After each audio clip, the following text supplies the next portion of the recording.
रत्नागिरीत आरोग्य कर्मचाऱ्यांचा आज भव्य मोर्चा निघाला। मारुती मंदिर रत्नागिरी ते बस स्थानक आणि परत जिल्हा परिषद पर्यंत मोर्चा काढून आरोग्य कर्मचाऱ्यांनी जनतेचे आणि शासनाचे लक्ष आपल्या प्रश्नांकडे वेधले।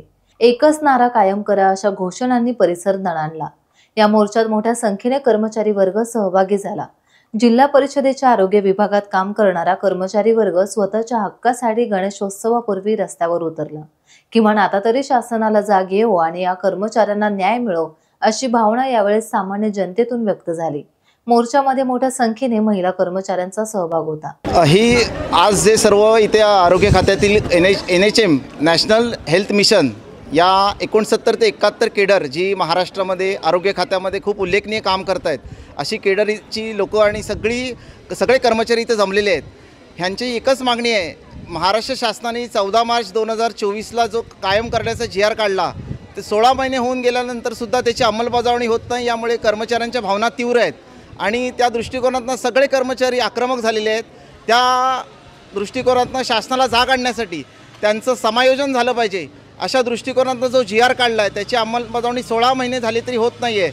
महाराष्ट्रातल्या 21 संघटना एकत्र आज आलेल्या आहेत आणि ह्या 21 संघटना एकत्र येऊन महाराष्ट्र शासनाला जाग आणण्याचा प्रयत्न करत आहेत। हा जो मोर्चा आज काढलेला आहे हा पूर्ण महाराष्ट्रामध्ये प्रत्येक जिल्ह्यामध्ये जिल्हाधिकारी कार्यालय असतील, CO ऑफिस असतील, इथे आज एकाच दिवशी झालेला आहे। यातून आमची आरोग्य खात्यातल्या NHM कर्मचाऱ्यांची एक ताकद महाराष्ट्र शासनाला दाखवायचा आमचा उद्देश आहे। त्याबरोबर आमची जे 69 केडरची जी लोक आहेत ज्यांनी कोविडसारख्या महामारीमध्ये काम केलेलं आहे त्यांना न्याय देण्याचं काम करण्यासाठी या संघटना सगळ्या एकत्र आलेल्या आहेत आणि या दृष्टिकोनातून आजच्या मोर्चाचं आम्ही आयोजन करून शासनाला जाग आणण्याचा प्रयत्न केलेला आहे। यापुढे शासनाने बैठकांवर बैठकीचा सिलसिला लावलेला आहे, परंतु अशी एकही बैठक झालेली नाही जिथे ठोस समायोजनाचं आश्वासन दिलेलं असं अजूनपर्यंत झालेलं नाही। परंतु हे आश्वासन किंवा एखाद्या केडरच्या ऑर्डर पडेपर्यंत कायमस्वरूपाच्या जशा सपोर्ट स्टाफ आणि काही 1-2 केडरच्या ऑर्डर पडलेल्या आहेत, पण इतर आमच्या माय भगिनी ज्या NM केडरच्या किंवा इतर GNM केडरच्या ह्या मोठ्या संख्येने इथे ह्या मोर्चामध्ये पूर्ण महाराष्ट्रामध्ये आपण बघतोय लहान मुलं आपापली घेऊन ह्या मोर्चामध्ये सामील होत आहेत।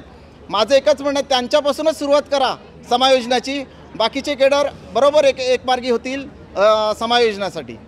आमचे जवळपास 3 बॅच आत्तापर्यंत आलेले आहेत आणि भरपूर मोठ्या प्रमाणात आमचेही कर्मचारी NHMच्या अंडर काम करत असतात। आम्हाला आत्तापर्यंत आश्वासनं दिलेलं आहे की 6 वर्षाच्या नंतर परमनंट करतो, पण आमच्या भरपूर कर्मचाऱ्यांना 6 वर्ष होऊन देखील अद्याप त्यांना कुठल्याही परमनंटचं काही ऑर्डर निघाली नाही, काही नाही। अजूनही केडरमध्ये ते कायमस्वरूपी झालेले नाहीत, अजूनही कंत्राटी म्हणूनच आहेत। तर आमची शासनाला मागणीच आहे की आमच्याही काही मागण्या आहेत। आमचं वेतन पुरेपूर महिन्याला होत नाही, परत जे काही आमच्या PFचं आहे त्यात काही बदल नाही आहे। आम्हाला PF वगैरे असंही काहीही मिळत नाही, कुठलाही भत्ता मिळत नाही। तर शासनाची एकच विनंती आहे की आमचे जे काही बदलीचे प्रश्न आहेत ते पूर्ण करावेत, आमचे वेतन वाढ करावेत। आमचा जो 35/5चा आहे विषय, 35,000 पेमेंट आणि 5च इन्सेंटिव्ह, हा पण आमचा एक मुद्दा आहे, तो पण क्लिअर करावा। जे काही आहे आमच्या इन्क्रिमेंटमध्ये पण आमचे मुद्दे आहेत की आम्हाला 15% इन्क्रिमेंट पाहिजे, ते पण शासनाने मुद्दा घ्यावा। जे काही NHMचं केडर आहे, जे NHMचे कर्मचारी आहेत ते शासनामध्ये एकदम ग्राउंड लेवलला जाऊन काम करतात। पब्लिकमध्ये त्यांचं जे स्थान आहे ते एकदम कनेक्शन पब्लिकच्या फ्रंट टू फ्रंट असतं। सगळ्यात जास्त मूळ जर म्हटलं तर NHM कर्मचारी आहेत आणि ह्या मुळाला जर शासनानं असं कमकुवत बनवण्याचा प्रयत्न केला तर आपला आरोग्य संघटना जी आहे ती नक्कीच कमकुवत पडणार आहे। त्यामुळे शासनाची गरज आहे की NHM कर्मचाऱ्यांच्या ज्या काही मागण्या आहेत त्यामध्ये पूर्णपणे त्यांनी समर्थन करावं आणि आमच्या मागण्या पूर्ण कराव्या। एकच नारा, एकच नारा, समायोजन आमच्या हक्काचं, समायोजन आमच्या हक्काचं,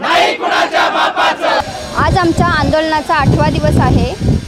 आम्ही राष्ट्रीय आरोग्य अभियान अंतर्गत 19 ऑगस्ट 2025 पासून आंदोलन उभे केले आहे। आमच्या आंदोलनाचा एकच उद्देश आहे, शासनाने आमचा 14 मार्च 2024 रोजी शासन निर्णय केलेला होता की 10 वर्ष पूर्ण झालेले NHM अंतर्गत जेवढे अधिकारी आहेत आणि जे कर्मचारी आहेत त्यांना शासन सेवेत समायोजन करून घ्यायचं, असाच शासन निर्णय केलेला होता। पण आजच्या परिस्थिती अशी आहे की 16 महिने झाले तरीसुद्धा शासन याकडे लक्ष देत नाहीत। आमचं एवढंच म्हणणं आहे की 10 वर्ष पूर्ण झाले त्यांचं शासन निर्णयानुसार समायोजन करा आणि बाकीच्या आमच्या 17 मागण्या आहेत.